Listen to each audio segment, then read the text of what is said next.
Assalamualaikum semuanya. Semoga kalian semua dalam keadaan sehat dan dilancarkan rezekinya. Amin ya robbal alamin.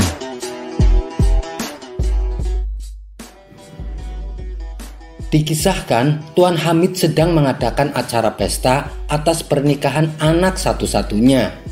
Semua kerabat, sanak saudara, dan juga para tetangga beserta sahabat-sahabatnya diundang menghadiri pesta pernikahan anaknya.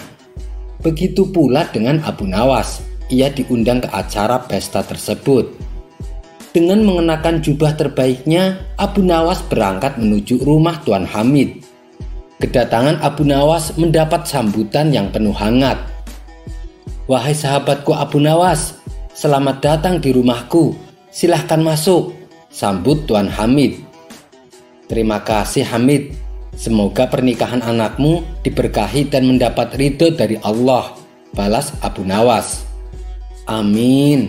Terima kasih Abu Nawas telah mendoakan anakku," timpal Tuan Hamid. Kemudian Tuan Hamid mempersilahkan Abu Nawas duduk di depan meja yang penuh dengan hidangan. "Silahkan dimakan hidangannya Abu Nawas. Jangan sungkan-sungkan," ucap Tuan Hamid. Belum sempat mengambil hidangan, tiba-tiba datang kawannya yang bernama Abu Jahil. Abu Jahil ini terkenal dengan sifat rakusnya. Tanpa menunggu dipersilahkan, Abu Jahil langsung mengambil posisi duduk berdekatan dengan Abu Nawas. Ia kemudian segera memakan hidangan yang berada di depannya. "Ini orang tidak punya sopan santun," gerutu Abu Nawas. Abu Nawas terus memperhatikan tingkah laku Abu Jahil. Hampir semua hidangan di atas meja habis dimakan oleh Abu Jahil. Abu Nawas pun bertambah geram dibuatnya. "Dasar manusia rakus," ucap Abu Nawas dalam hati. Di samping makan sebanyak-banyaknya, Abu Jahil sibuk pula mengisi kantong bajunya dengan makanan. Melihat kerakusan Abu Jahil tersebut, timbul ide pada diri Abu Nawas untuk mengerjainya. Abu Nawas lalu mengambil teko yang penuh berisi air. Diam-diam ia menuangkan air di teko tersebut ke kantong baju Abu Jahil yang berisi makanan. Tentu saja hal ini membuat Abu Jahil terkejut. Ia kemudian berteriak kepada Abu Nawas, "Hai Abu Nawas, kamu gila ya? Masa kau tuangkan air ke kantong bajuku?" Sontak para tamu yang hadir kaget mendengar teriakan Abu Jahil. Tapi dengan entengnya Abu Nawas menjawab, "Maaf Abu Jahil, aku tidak bermaksud jahat." Abu Jahil pun bertambah marah. "Jelas-jelas kau berbuat jahat padaku. Kau ingin mempermalukan aku ya?" bentak Abu Jahil. "Sekali lagi aku minta maaf Abu Jahil. Sama sekali tidak ada niatan untuk mempermalukanmu," balas Abu Nawas. "Lalu apa maksudmu menuangkan air ke kantong bajuku?" tanya Abu Jahil sewot. "Begini Abu Jahil, tadi aku lihat betapa banyak makanan yang ditelan kantong bajumu. Saya khawatir dia akan kehausan. Oleh sebab itulah aku beri dia minum secukupnya," ujar Abu Nawas.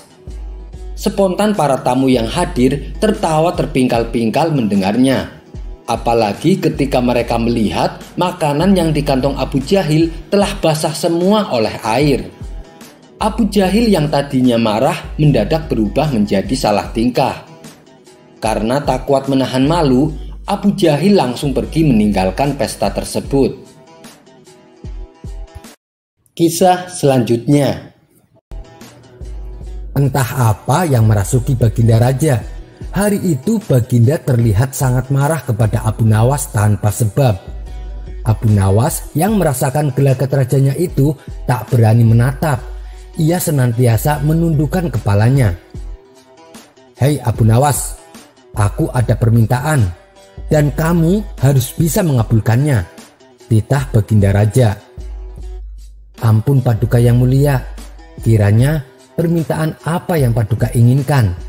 jawab Abu Nawas penuh hormat. "Sekarang juga kamu harus dapat mempersembahkan kepadaku seekor harimau berjenggot. Jika gagal, kamu akan saya hukum. kata Baginda Raja. Abu Nawas kaget mendengar perintah yang aneh itu. Dia menyadari Baginda sedang keluar bencinya kepada dirinya. Dari cara bicaranya, jelas sudah betapa Baginda sedang kesal dengan Abu Nawas. Baiklah tuanku, semua perintah Paduka akan hamba laksanakan. Namun untuk perintah yang satu ini, hamba mohon waktu seminggu, pinta Abu Nawas. Baik, aku kasih kamu waktu seminggu, ucap Baginda Raja. Maka pulanglah Abu Nawas ke rumah. Agaknya ia sudah menangkap gelagat bahwa Raja sangat marah kepadanya. Baginda sengaja memberi perintah yang mustahil agar dapat menghukum dirinya. Mana ada harimau berjenggot, batin Abu Nawas dalam hati. Ini perkara serius, kali ini aku harus berhati-hati, pikir Abu Nawas gelisah. Namanya saja Abu Nawas, meski dalam keadaan terdesak, ide cemerlang selalu saja muncul dalam benaknya. Sesampainya di rumah, Abu Nawas kemudian memanggil 4 orang tukang kayu dan disuruhnya membuat kandang macan. Hanya dalam waktu 3 hari, kandang itu pun sudah siap. Kemudian Abu Nawas berkata kepada istrinya, "Wahai istriku, aku akan pergi sebentar. Nanti kalau ada tamu yang datang, persilahkan masuk saja." "Siapa tamu yang akan datang ke sini?" tanya istrinya. "Seseorang yang berjenggot," jawab Abu Nawas. "Tapi nanti kalau kamu mendengar aku pulang mengetuk pintu, suruh tamunya masuk ke kandang itu," pesan Abu Nawas sambil menunjukkan kandang macan yang baru saja dibuat. Singkat cerita, Abu Nawas lalu pergi ke masjid untuk sholat berjamaah. "Tumben kamu sholat di sini, Abu Nawas?"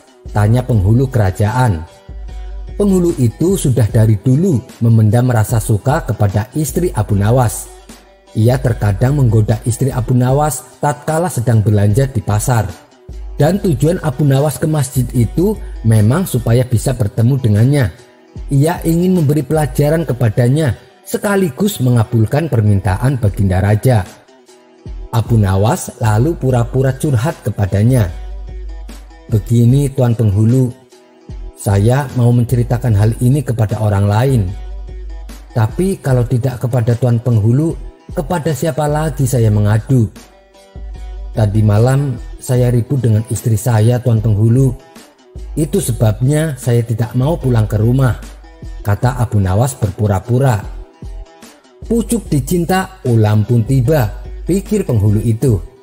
Kubiarkan Abu Nawas tidur di sini saja, dan aku pergi ke rumah Abu Nawas menemui istrinya.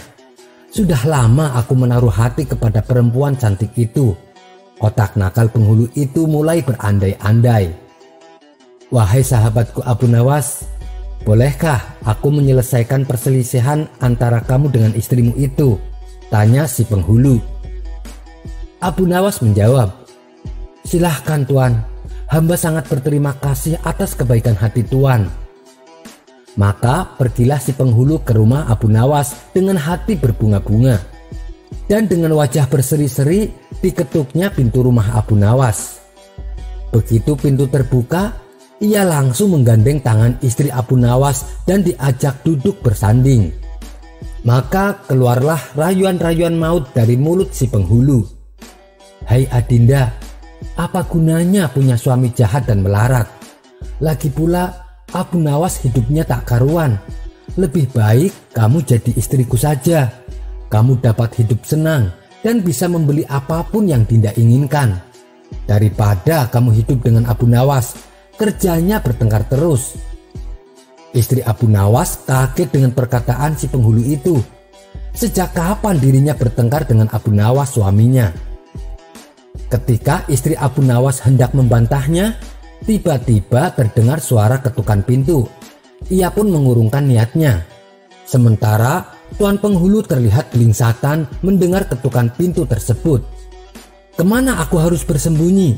tanya si Tuan Penghulu kepada istri Abu Nawas. Sesuai dengan pesan Abu Nawas, sang istri menyuruh Tuan Penghulu bersembunyi di dalam kandang macan. "Tuan Penghulu, "Silahkan Tuan bersembunyi di dalam kandang itu," ujar istrinya Abu Nawas, sembari menunjukkan kandang yang terletak di dalam kamar Abu Nawas. Tanpa pikir panjang lagi, penghulu itu langsung masuk ke dalam kandang dan menutupnya dari dalam. Sedangkan istri Abu Nawas segera membuka pintu, lalu masuklah Abu Nawas ke dalam rumah.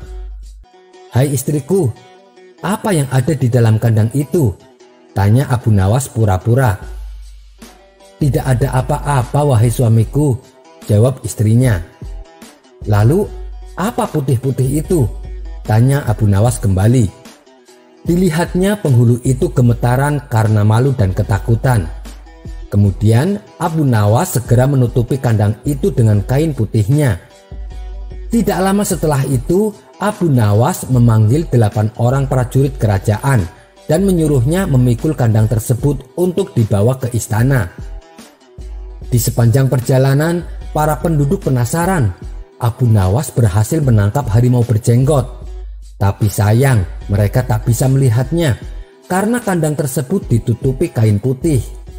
Para penduduk lalu berinisiatif ikut mengiring para prajurit yang sedang memikul kandang, sehingga menjadi arak-arakan yang panjang. Tidak lama kemudian sampailah iring-iringan itu ke dalam istana. "Hei Abu Nawas, apa kabar?" tanya Baginda Raja. "Apa kamu sudah berhasil mendapatkan harimau berjenggot?" Abu Nawas menjawab, "Dengan berkat usaha dan doa tuanku, alhamdulillah hamba berhasil Paduka Yang Mulia. Silahkan Baginda lihat sendiri, harimaunya ada di dalam kandang itu." Karena merasa penasaran, maka Baginda Raja membuka kain putih yang menutupi kandang tersebut. Akan tetapi Baginda Raja menjadi kaget karena yang ada di dalam kandang bukanlah seekor harimau, melainkan penghulu kerajaan. Begitu juga dengan para penduduk, mereka kaget bukan kepalang. Abu Nawas bisa-bisanya memasukkan penghulu kerajaan ke dalam kandang. Baginda mencoba melihat muka si penghulu dari dekat, namun penghulu itu memalingkan mukanya dengan menahan malu dan takut. Baginda masih belum mengerti dengan hal ini.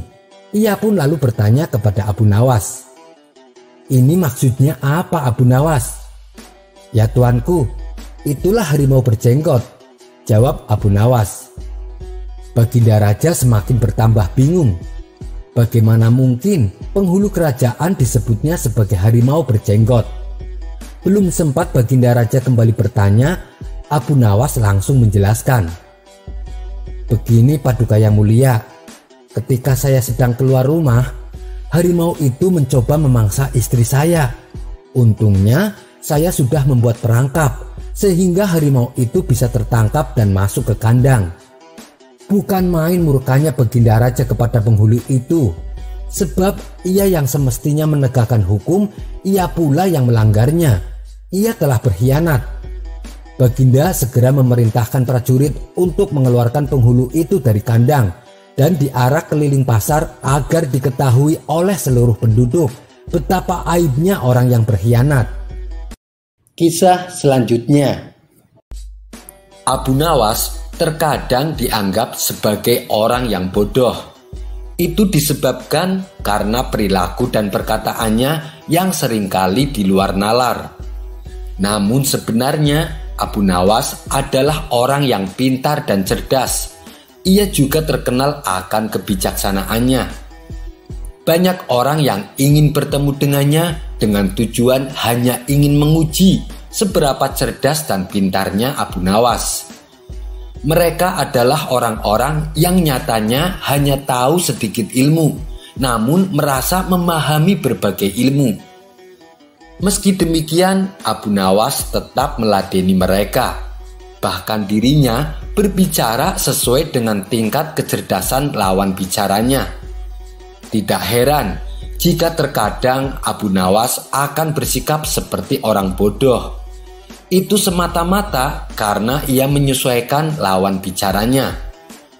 Pada suatu sore, saat ia selesai memberikan pelajaran kepada murid-muridnya, Abu Nawas tidak langsung masuk ke dalam rumahnya. Langkah kakinya berjalan keluar menuju sebuah kebun luas miliknya.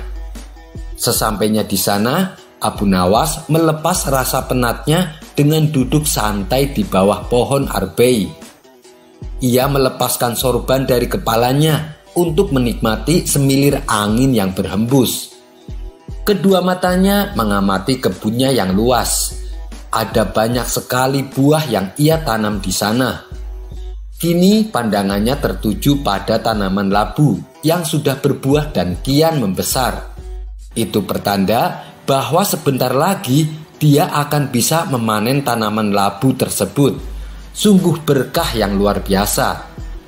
Seperti biasanya, setiap kali Abu Nawas melihat kebesaran ciptaan Allah, ia akan merenung sejenak. Aku heran, kenapa tanaman labu yang hidup merambat dan batangnya juga mudah patah, akan tetapi bisa menghasilkan buah yang sangat besar. Sedangkan pohon arbei yang aku duduki, pohonnya tinggi dan besar, tapi buahnya kecil-kecil. Apakah Tuhan tidak keliru? Pikir Abu Nawas. Cukup lama ia terdiam sambil merenung.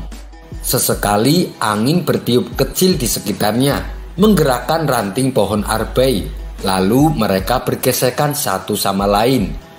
Akibatnya, salah satu buah arbei terjatuh tepat mengenai kepala Abu Nawas yang sedang tidak memakai sorbannya. Abu Nawas pun terperanjat dan mencari tahu benda apa yang barusan menimpanya. Ternyata benda itu adalah buah arbei kecil yang sudah matang. Abu Nawas lalu memungut dan memandanginya, sampai akhirnya ia tersenyum. Sepertinya aku tahu sebabnya. Allah memang tidak pernah keliru dengan ciptaannya. Andaikan buah arbei besarnya disesuaikan dengan pohonnya, atau besarnya seperti buah labu, pastilah kepalaku sudah hancur, kata Abu Nawas dalam hati. Ia pun kembali memuji ciptaan Allah yang sangat adil dan tidak pernah keliru. Kisah selanjutnya. Kisah Abu Nawas kali ini akan menceritakan tentang bagaimana Abu Nawas memberi nasihat kepada tetangganya yang merupakan seorang pemuda kaya, namun jatuh miskin akibat ulahnya sendiri. Dikisahkan Abu Nawas mempunyai tetangga seorang pemuda yang miskin. Ia hidup sebatang kara dan makan seadanya. Bahkan terkadang ia terpaksa berpuasa karena tak punya makanan untuk ia makan. Namun keajaiban terjadi. Tiba-tiba saja ada tamu dari kampung seberang mendatangi rumah si pemuda. Tamu tersebut mengabarkan bahwa orang tua si pemuda menitipkan banyak harta warisan kepadanya, dan tamu itu berniat untuk mengembalikan titipan harta warisan kepada si pemuda miskin. Si pemuda kaget bukan kepalang. Ia tak menyangka akan mendapatkan warisan sebanyak itu, karena yang ia tahu orang tuanya adalah orang yang miskin. Berita tentang kekayaan si pemuda pun tersebar sampai ke pelosok desa. Para penduduk pun kagum dengan rumah barunya si pemuda yang terlihat megah. Bisa dikatakan di lingkungannya hanya si pemuda yang rumahnya paling megah dan mentereng. Kehidupan si pemuda pun langsung berubah drastis. Tentu saja banyak orang-orang yang mendadak ingin berkawan dengannya. Entahlah apa yang ada di hati si pemuda ini. Bukannya memanfaatkan hartanya untuk sedekah dan usaha, ia malah hampir setiap hari mengadakan pesta di rumahnya. Karena tak mampu mengelola harta, ia akhirnya menjadi hartawan yang boros, kemudian jatuh miskin. Benar saja, hanya dalam waktu singkat, harta yang dimiliki pemuda tersebut telah habis tak tersisa. Bahkan dirinya tak mampu lagi memberi gaji kepada pembantunya sendiri. Jangankan menyimpan uang, rumah yang ia tempati pun sudah ia jual. Pemuda tersebut benar-benar menjadi miskin dan hidup sebatang kara, tanpa seorang pun yang mendampinginya. Kawan-kawannya dulu yang setia menemani, kini mereka satu persatu meninggalkannya. Si pemuda mendadak stres dengan keadaan ini. Ia merasa tak mampu menghadapi kehidupannya yang seperti dulu saat ia miskin. Pemuda tersebut lantas berniat menemui Abu Nawas untuk meminta nasihatnya. Esok paginya ia pun pergi ke rumah Abu Nawas. "Tuan Abu Nawas, keadaan saya saat ini sangat terpuruk," kata si pemuda membuka percakapan. "Apa yang membuatmu demikian?" tanya Abu Nawas. "Dulu waktu saya kaya raya, banyak orang-orang ingin menjadi kawan saya. Tapi setelah hartaku habis, satu persatu mereka meninggalkanku. Saya betul-betul tertekan dengan keadaan ini. Berilah nasihat untukku, wahai Tuan Abu Nawas," pinta si pemuda. Dengan entengnya Abu Nawas berkata, "Jangan khawatir, segalanya pasti akan kembali normal. Tunggu saja beberapa hari ini, kau akan kembali tenang dan bahagia," tutur Abu Nawas. "Jadi saya akan segera kembali kaya, Tuan Abu Nawas?" tanya pemuda itu girang. "Bukan begitu maksudku, kau salah tafsir. Maksudku, dalam waktu yang tidak terlalu lama, kau akan terbiasa menjadi orang yang miskin dan tidak mempunyai teman," jelas Abu Nawas kepada pemuda tersebut. Kemudian Abu Nawas menasehati bahwa apa yang diterima dan dialami oleh pemuda tersebut adalah akibat dari apa yang dilakukannya sendiri. Pesan dari kisah ini, ketika kita sedang diberikan harta yang berlimpah, akan lebih baik bila kita manfaatkan untuk bersedekah dan membangun usaha. Sudah manusiawi, jika kita banyak harta, maka banyak orang-orang yang mau berkawan dengan kita. Tapi ketika kita jatuh miskin, jangankan jadi kawan, kita bertandang ke rumahnya pun mereka seolah enggan. Jadi saat kita mempunyai banyak harta, bijak-bijaklah dalam mengelola harta. Jangan terbujuk rayuan untuk selalu berbuat hura-hura. Kisah selanjutnya. Dikisahkan Abu Jahil sangat tertarik dengan cincin milik Abu Nawas. Sebenarnya Abu Nawas bersedia menjualnya asalkan harganya 1 dinar. Tapi karena Abu Jahil sangat bakhil, ia enggan membelinya. Suatu kali saat Abu Jahil mencangkul tanah di ladang, tanpa sengaja cangkulnya membentur benda keras. Karena dirasa mengganggu, ia pun berniat menyingkirkan benda keras tersebut. Ketika ia mengambilnya, ternyata benda itu adalah koin uang 1 dinar. Betapa bahagianya hati Abu Jahil. Lalu digosoknya uang yang sudah karatan itu. Tapi kebahagiaannya tidak berlangsung lama. Karena setelah diamati, uang koin temuannya adalah uang dinar palsu. Rasa kecewa pun hingga pada diri Abu Jahil. Ia lalu berniat untuk membuang koin tersebut. Saat ia hendak membuangnya, tiba-tiba terbesit niat jahat pada diri Abu Jahil. "Kenapa aku harus membuangnya? Bukankah dengan uang ini aku bisa mengelabui Abu Nawas?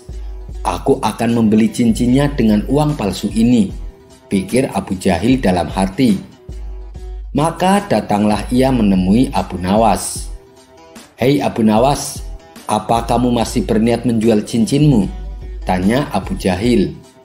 "Iya, tapi harganya 1 dinar," jawab Abu Nawas. "Baiklah Abu Nawas, aku bersedia," balas Abu Jahil. Ia pun memberikan uang palsu tersebut kepada Abu Nawas. Abu Nawas menerimanya tanpa memastikan bahwa uang tersebut adalah palsu. Lalu oleh Abu Nawas, uang tersebut ia gunakan untuk membeli daging di pasar. Si penjual daging juga sama. Ia menerima uang dari Abu Nawas tanpa memastikan bahwa uang tersebut adalah palsu. Kemudian si penjual daging membeli buah-buahan dengan menggunakan uang palsunya dari Abu Nawas. Esok harinya, Abu Jahil mendatangi pedagang buah untuk menagih hutang sebanyak 1 dinar.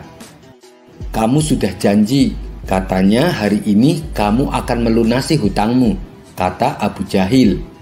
Si pedagang buah lalu memberikan uang palsu yang diperolehnya dari si penjual daging. Dengan hati gembira, Abu Jahil langsung pulang ke rumah. Namun setelah diamati, ternyata uang yang didapatnya adalah uang palsu.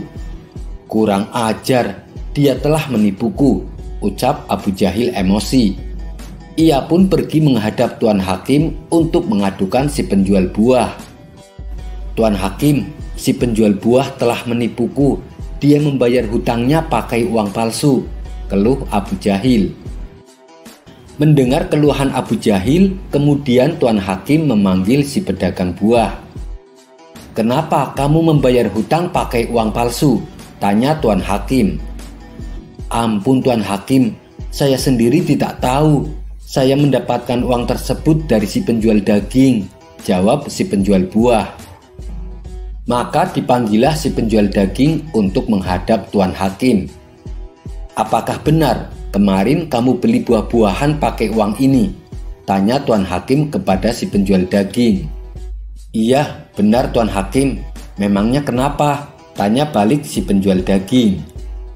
"Kamu tahu tidak, uang yang kamu berikan adalah uang palsu," kata Tuan Hakim memberitahu. Seketika si penjual daging langsung terkejut. "Maaf Tuan Hakim, saya benar-benar tidak tahu. Saya sendiri memperoleh uang tersebut dari Abu Nawas," balas si penjual daging. Kemudian Tuan Hakim segera memerintahkan beberapa pengawalnya untuk menjemput Abu Nawas. Ketika Abu Nawas memasuki ruang sidang, di situ sudah berkumpul Abu Jahil, penjual buah, dan penjual daging. "Ada apa ini Tuan Hakim?" tanya Abu Nawas heran. "Begini Abu Nawas, apa betul kemarin kamu beli daging pakai uang dinar ini?" tanya Tuan Hakim. Sejenak Abu Nawas mengamati uang tersebut. "Iya betul, memangnya kenapa Tuan Hakim?" tanya balik Abu Nawas. "Kenapa kamu membeli daging pakai uang palsu?" tanya Tuan Hakim kembali. Abu Nawas langsung kaget mendengarnya. "Saya tidak tahu kalau uang tersebut adalah palsu. Saya mendapatkan uang tersebut dari Abu Jahil Tuan Hakim. Dia membeli cincinku menggunakan uang itu," jawab Abu Nawas. Tuan Hakim menjadi bingung dengan jawaban Abu Nawas. "Benarkah itu hai Abu Jahil?" tanya Tuan Hakim. "Benar Tuan, aku menemukan uang itu saat aku mencangkul di ladang," jawab Abu Jahil gemetaran. "Kamu telah menipu orang lain, tapi kamu malah menuduh orang lain menipumu. Jadi masalah ini sebenarnya bersumber dari kamu sendiri Abu Jahil. Karena kamu telah membuat kegaduhan, maka kamu didenda 10 dinar atau kurungan penjara selama 10 bulan, kata Tuan Hakim memutuskan. Dengan berat hati terpaksa Abu Jahil harus membayar denda tersebut. Sebelum mereka membubarkan diri, Abu Nawas memberi nasihat kepada Abu Jahil. "Hei Abu Jahil, ada pepatah mengatakan, barang siapa yang menggali lubang untuk saudaranya, maka dia sendiri yang akan terjatuh di dalamnya." Kisah selanjutnya. Menjelang pagi hari, suasana kota Baghdad cukup ramai. Seperti biasanya, orang-orang berlalu lalang melakukan berbagai aktivitas mereka. Sementara Abu Nawas memutuskan untuk sedikit berkeliling di sekitar tempat ia tinggal. Cuaca yang cerah seolah mendukung kegiatan Abu Nawas berjalan keliling menyusuri kota. Sesekali dia tersenyum dan berhenti sejenak, manakala ada salah seorang menyapanya. Karena sikapnya ini, tidak heran bila banyak orang yang mengenalnya sebagai sosok yang ramah kepada siapapun. Meskipun Abu Nawas terkenal sebagai cendekiawan pandai, belum lagi dia adalah penyair yang masyhur, tapi Abu Nawas mau bergaul dengan siapa saja. Hal itulah yang membuat dirinya dihormati dan disegani oleh masyarakat. Saat sedang asik menikmati suasana pagi, tanpa sengaja Abu Nawas melewati depan rumah hakim kota. Rumahnya megah dan besar, seperti layaknya rumah pejabat pada umumnya. Kebetulan Tuan Hakim sedang duduk santai di halaman rumahnya. Hakim kota ini terkenal pandai dan sangat bijak dalam memutuskan persoalan. Bisa dikatakan dialah satu-satunya hakim cendekiawan di kota Baghdad. Melihat Abu Nawas lewat di depan rumahnya, Tuan Hakim segera menyapanya. "Hei Abu Nawas, mau kemana?" tanya Tuan Hakim. "Biasalah Tuan, jalan-jalan, menghilangkan rasa suntuk," jawab Abu Nawas. "Tunggu Abu Nawas, jangan pergi dulu," cegah Tuan Hakim. "Memangnya ada apa Tuan? Sepertinya penting sekali," tanya Abu Nawas. "Sini, mampir ke rumahku, ada yang ingin saya tanyakan," ujar Tuan Hakim. Abu Nawas lalu diajaknya masuk dan dipersilahkan duduk di ruang tamu. Karena tidak terbiasa duduk di kursi yang empuk dan mewah, membuat Abu Nawas agak canggung. Hakim kota itu lalu mulai mengutarakan pemikirannya kepada Abu Nawas. Seandainya manusia mau mematuhi hukum dan etika, pastilah dunia menjadi aman dan tentram. Mendengar ucapan Tuan Hakim, Abu Nawas buru-buru membantahnya. "Bukan manusia yang mematuhi hukum Tuan Hakim, tapi sebaliknya, justru hukumlah yang seharusnya menyesuaikan kemanusiaan." Hakim kota mencoba berkelit untuk membenarkan pendapatnya. Ia ingin menguji kecerdasan Abu Nawas dengan mengajaknya adu argumentasi. "Begini saja Abu Nawas, Anda kan terkenal sebagai cendekiawan. Saya ingin dengar pendapat Anda. Seandainya Anda disuruh memilih kekayaan atau kebijaksanaan, manakah yang akan Anda pilih?" tanya Tuan Hakim. Tanpa berpikir panjang, Abu Nawas langsung menjawabnya. "Tentu saja saya pilih kekayaan." Mendengar jawaban tersebut, Hakim kota menatap Abu Nawas dan tersenyum sinis, seolah Abu Nawas tidak layak disebut sebagai cendekiawan. "Sungguh sangat memalukan. Anda adalah cendekiawan yang diakui oleh masyarakat, tapi jawaban yang Anda katakan sama sekali tidak mencerminkan seorang cendekiawan." "Mengapa saya berkata demikian?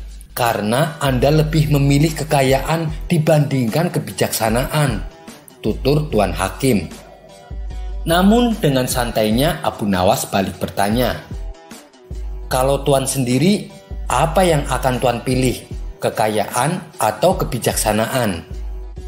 "Tentu saja saya akan memilih kebijaksanaan," jawab Tuan Hakim tegas. Sesaat Abu Nawas menatap Tuan Hakim dengan penuh senyuman. "Terbukti bukan? Semua orang akan memilih untuk mendapatkan apa yang belum dimilikinya," ujar Abu Nawas. Abu Nawas pun menutup perbincangan mereka berdua dan pamit pergi kepada Tuan Hakim. Sementara Tuan Hakim tak bisa berkata apa-apa mendengar penuturan Abu Nawas. Memang tidak salah kalau masyarakat menganggap Abu Nawas sebagai cendekiawan yang pintar dan cerdik, gumam Tuan Hakim dalam hati. Kisah selanjutnya. Baginda Raja Harun al-Rasyid memang mengakui kecerdasan Abu Nawas, terlebih saat dirinya dimintai pertolongan untuk menyelesaikan kasus yang dirasa sulit terpecahkan. Namun demikian, Abu Nawas terkadang keluar sifat usilnya yang membuat Baginda Raja jengkel karena harus menanggung malu. Bukan sekali dua kali, tapi sudah berkali-kali. Baginda Raja pun mencoba membalas perlakuan Abu Nawas. Akan tetapi, berkat kecerdikan Abu Nawas, selalu saja ia bisa lolos dari jebakan Baginda Raja. Pada suatu hari di bulan Rabiul Awal, Baginda Raja menemukan ide baru untuk mengerjai Abu Nawas. "Awas kau Abu Nawas, kali ini kamu pasti kena." Seperti biasa, di bulan itu Baginda Raja selalu mengadakan acara Maulid Nabi di istananya. Acara tersebut dihadiri oleh para pembesar istana dari negeri-negeri sekitarnya. Sementara Abu Nawas yang biasanya ikut hadir, Kali ini ia tidak kelihatan batang hidungnya. "Mana Abu Nawas?" tanya Baginda Raja kepada para menteri-menterinya. "Ampun Paduka, Abu Nawas belum datang," jawab salah satu menterinya. "Cepat, panggil dia sekarang," titah Baginda Raja. Maka beberapa pengawal kerajaan langsung menjemput Abu Nawas di rumahnya. Setelah Abu Nawas datang menghadap, dimulailah acara pada hari itu. Semua hadirin dipersilahkan berdiri. Kemudian masing-masing tamu disirami dengan air mawar yang menebarkan bau sangat harum. Kecuali Abu Nawas, ia disiram dengan air kencing. Maka sadarlah Abu Nawas bahwa dia sedang dipermalukan oleh Baginda Raja di depan para pembesar negeri. Abu Nawas pun bungkam 1000 bahasa. Namun di dalam hati ia berkata, "Hari ini kau beri aku kuah, nanti akan kubalas kamu dengan isinya." Setelah acara Maulid Nabi selesai, semua orang berpamitan kepada Baginda Raja dan pulang ke rumah masing-masing. Begitu pula dengan Abu Nawas. Semenjak kejadian itu, Abu Nawas tidak pernah menginjakkan kakinya ke istana. Baginda Raja pun menjadi rindu berat kepadanya. Karena bagaimanapun Abu Nawas adalah orang yang dapat menghibur hatinya. Ada saja celoteh-celoteh Abu Nawas yang membuat suasana istana menjadi ceria. "Jangan-jangan Abu Nawas marah sama saya," pikir Baginda Raja. Ia pun lantas menyuruh beberapa pengawal untuk memanggil Abu Nawas di rumahnya. Namun sekembalinya para pengawal ke istana, Baginda Raja mendapatkan kabar yang mengejutkan. "Ampun Paduka yang mulia, setelah kami ke rumahnya, ternyata Abu Nawas sedang sakit. Kami tidak tega untuk memaksanya datang ke istana," kata salah satu pengawal. "Sakit bohongan atau sakit beneran? Jangan-jangan itu cuma alasan Abu Nawas saja?" tanya Baginda Raja. Pengawal itu menjawab, "Yang hamba lihat, Abu Nawas tampak sakit beneran Paduka yang mulia. Wajahnya terlihat pucat dan hanya berbaring lemas di tempat tidurnya." Mendengar itu, Baginda Raja pun menjadi khawatir. Kasihan Abu Nawas. "Hai pengawal, panggil tabib istana sekarang juga dan ikut aku ke rumah Abu Nawas untuk mengobatinya." Maka ditengoklah Abu Nawas ke rumahnya, diiringi beberapa orang petinggi kerajaan. Mendengar Baginda Raja sedang menuju ke rumahnya, Abu Nawas buru-buru pasang aksi.